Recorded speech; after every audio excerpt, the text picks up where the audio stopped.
So we learned about the digestive system. We learned about feed stuff. We learned about, oh, hold on. Oh my goodness.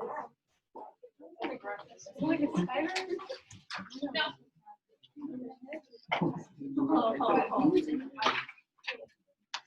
We were watching it. We were like,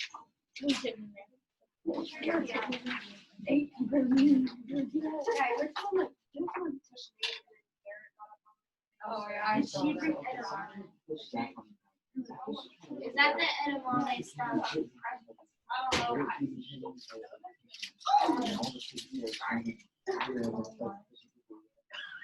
Joe's like flipping. Yeah, just move. Okay.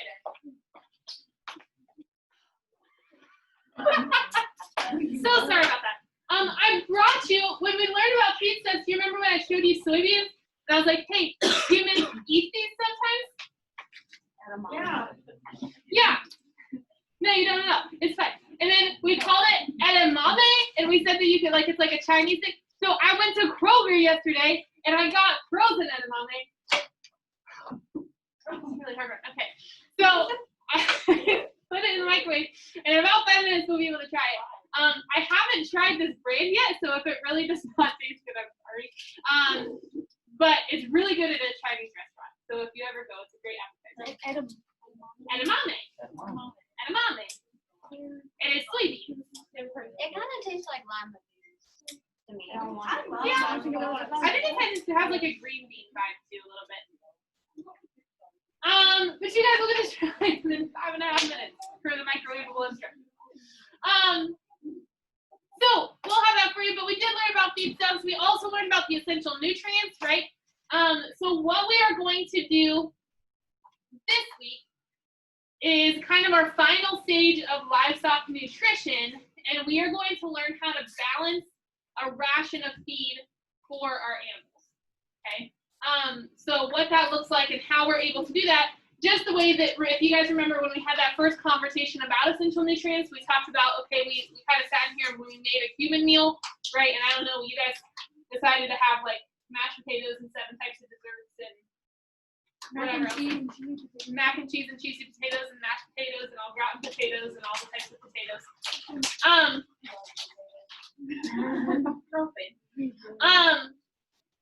So we did that, and then we talked about what do each of these things add value to our diet, right? Are they protein heavy? Are they energy heavy? What are they? So we're going to figure out with our feed stuffs, right? Because you guys know when you look at a hamburger, you say, okay, I'm going to get protein from that. You guys don't look at a container of soybeans and say, wow, what a carb, right? So we don't have that natural kind of taught instinct to know what those things add. So how can we make sure that maybe if our baby pig, scientifically we know, has to have 18% protein for the first 2 weeks of its life, or first 2 weeks after it's weaned, so that it grows really big and strong initially, and then we cut it back to like a 16 to 14% protein, okay, because we know that's what they need to grow efficiently.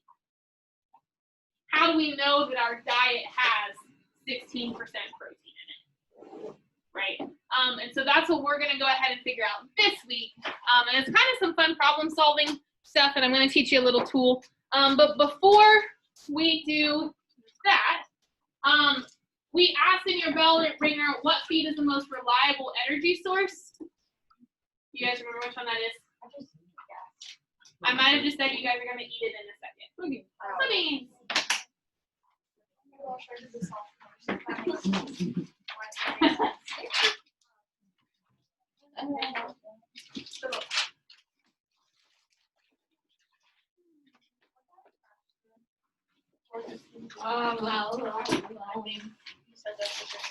Okay, so if you guys look at page 133.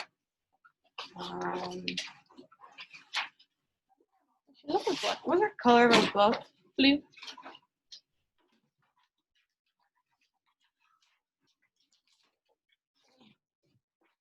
That's not mine. I don't think so. No, those are on my teacher books. What's wrong? Why are you looking at me like that then? That's why I was wondering what you were doing. I didn't know ours were in there. I thought they were like graded and stuff we had to go get them. She's like, oh, I'm gonna watch you sit here and go through and teach my teacher. I didn't know what you were doing. Gosh. Okay, so we're gonna talk just really quickly about these 6 things, and then we're going to be talking about how we actually figure out how to get that percent of feed in our diet. Then at the end of this, we're gonna do a really fun activity. I think it's really fun anyway. Type of activity you guys really like because it involves things that maybe could be vegan. Maybe could be. So, we're going to talk about ration balancing. There's really 6 reasons that your animals need to have a balanced diet. So there's really 6 reasons that you would feed an animal anything, okay? And so we're going to talk about these. So the first reason we would want our animals to have a balanced diet is for maintenance.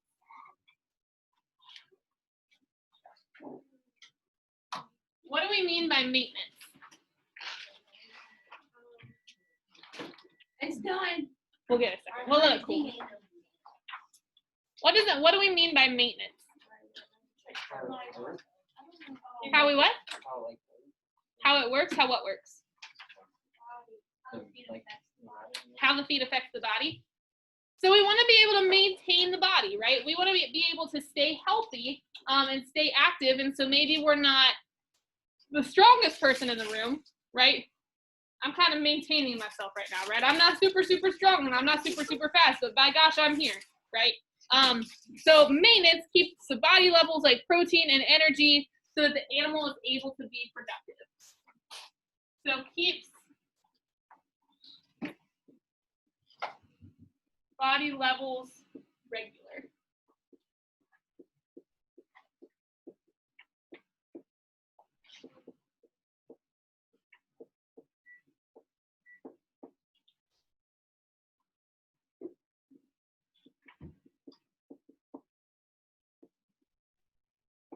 So it keeps the body levels regular in protein and in energy so that that animal can function.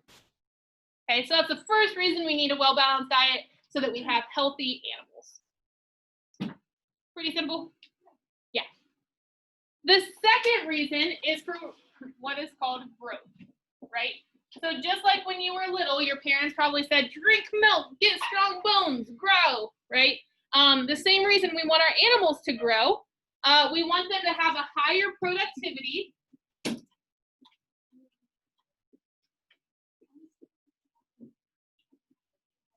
and a higher ADG. What does ADG stand for again? Average daily gain. Average daily gain. So we want the animals, we want to feed them a diet where they're going to reach that market weight the fastest, right? So if we want them at 250 pounds, if I can get them in 5.5 months to there instead of in 6 months, then I'm going to be more profitable as a producer because I'm only putting 5.5 months of feed into that animal rather than 6 months worth of feed, right? So average daily gain is going to be important to me. It's also going to maybe make them more productive. So if I can get that animal to grow more muscle, they're going to yield more what? They're going to yield more meat, right? If I can get that animal to grow more muscle, they're going to produce more meat on their carcass. So when I'm saying, okay, this animal is hanging as a 187-pound carcass, whereas this one is hanging as an 140-pound carcass, which one am I going to get more money out of? The heavier one. So if I can get it to have its body weight is more muscle, that's that productivity. They're going to grow that muscle faster, then we're going to be in a good place. More on that for a minute.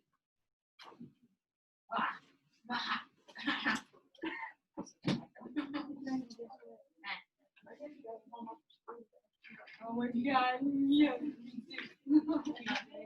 Me too, all week. I know, all week. I don't know what to do. I'm like, what am I gonna do? It seems like I'm home coffee. Dude, I have x-rays on my hand. I'm nervous. I have x-rays. I started playing. There has to be something. No way.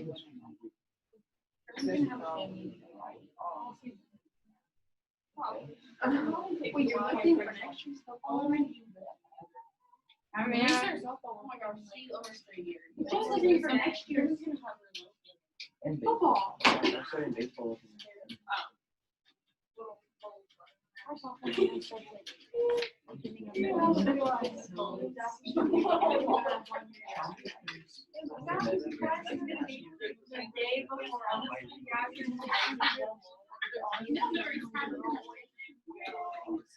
Oh, wait, never mind. They're not. I knew what I was doing, but. Okay. So we feed for maintenance, we feed for growth. The other thing that we might feed our animals for is something called fattening. Okay, so we want to fatten those animals up. So why do we want our animals, if they're going to be market animals, so if we're talking growth and fattening are really going to be for our market types of species, why do we want our market animals to be fat? More meat, which is more, worth more money. Their fat is meat. No. Because that makes them more. What? Makes the meat taste.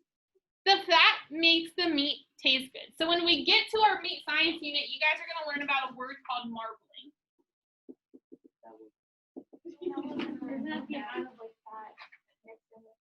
Absolutely. So Riley hit it on the head. Marbling is the amount of fat within the muscle, like, cavities, right? So when you guys have ever eaten a steak or a piece of meat, have you guys ever seen like the white lines through it? Yes. So that's what's called marbling, and that's little bits of fat within the fibers of the muscle. And when you go to pick out a cut of meat, you don't want an all red cut of meat, right? You want one with a really good amount of that marbling through it, because that's going to be a steak that's going to taste really good, okay? Because what happens to fat when it gets hot? It burns. It turns into a liquid, it turns into a grease, right? So if that liquidy grease, which this is probably sounding gross to some of you, but that healthy grease, that's that fat, right? That's that little bit of fat in between the muscles. You're not talking a chunk of fat this big, right?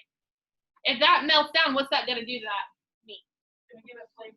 It's going to give it a lot of flavor, and it's going to make it really juicy because it's from the inside, right? It's not just fat around the edges of that meat. It's fat within that meat that's going to make it juicy and really flavorful.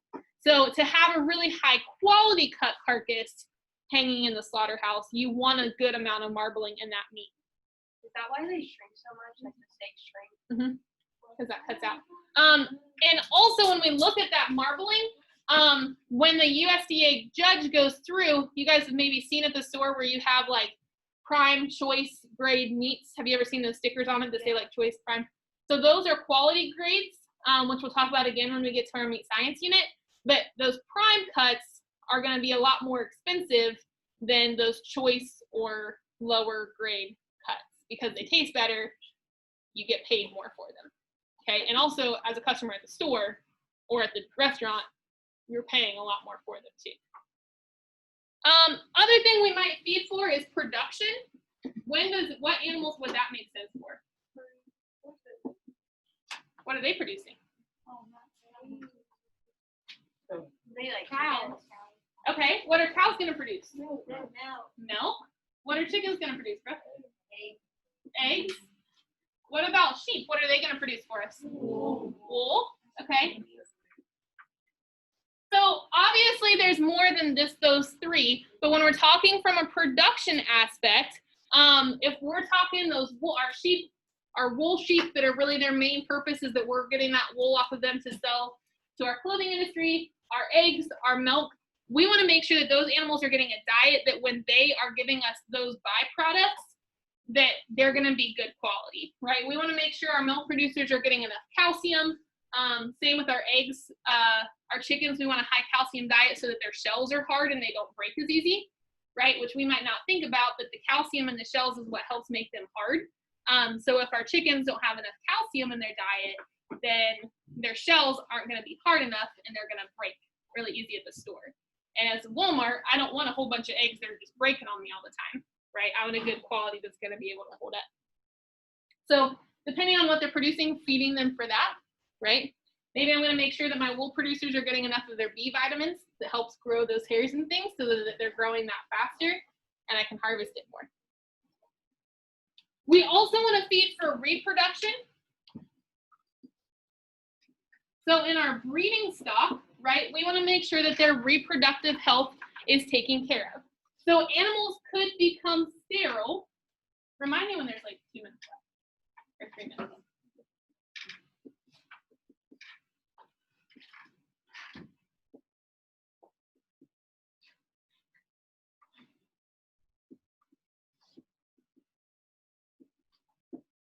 So animals could become sterile if they don't have the proper nutrients, or not even sterility, right?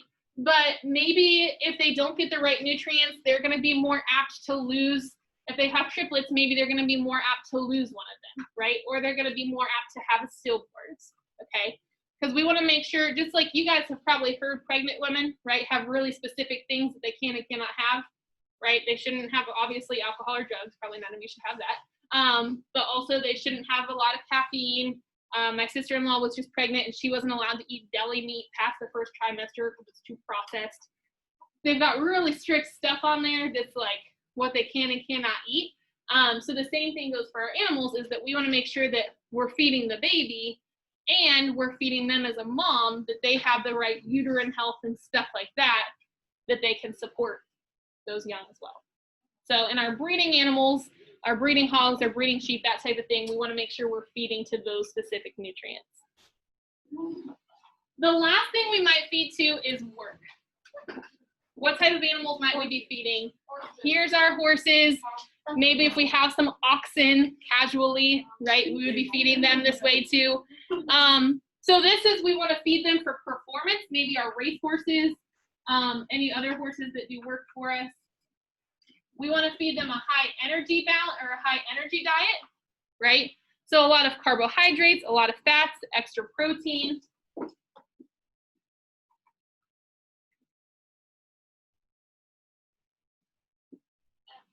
So that they have the right amount of energy to work.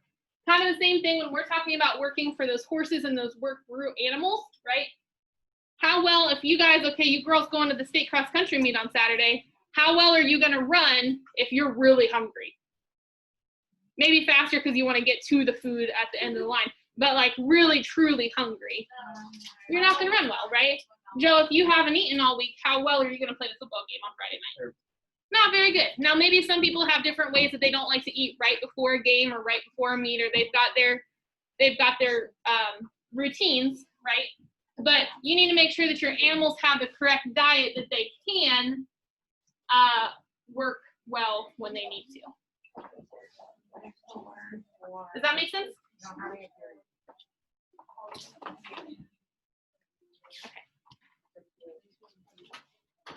So these are the 6 things for which we want to make sure that we are feeding our animals a well-rounded diet. I want to introduce to you guys really quick the concept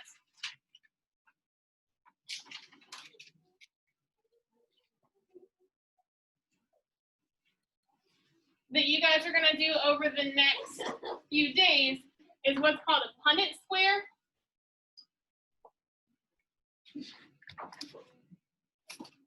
Pearson square. Punnett square is what you use in biology when you're figuring out. No. Pearson square is where it helps you balance a diet. So we're going to do that, but before we do, I'm going to let you try